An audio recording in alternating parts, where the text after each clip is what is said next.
চড্ডহারের রাস্তা দিয়ে যখন গেলে নাইটি পরে একবারও তাকাইলা না আমার দিকে।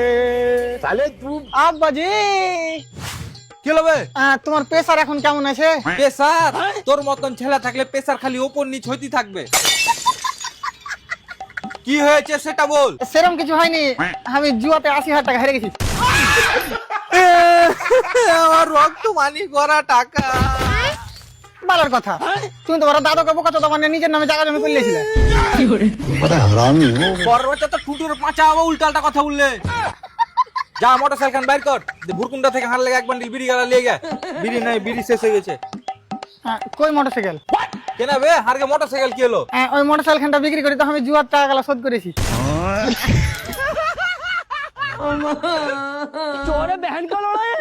अबे साले তুই যা শুরু করেছিস, তুই দেখতে দেখতে আমাকেও বেচে দিবি। তোমার ফটো দেখাইছি, সালাটা 1300 টাকা দিতে চাইছে।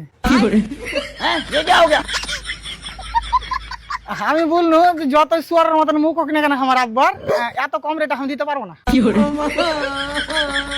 তার মানে কেউ তোকে 1 লাখ টাকা দিলে তুই আমাকেও বিক্রি করে দিবি? দেখো আব্বা, মিথ্যা কথা বলবো না, আমি তোমার 1300 টাকা দিয়ে রাজি হয়ে গেছিলাম। খতম।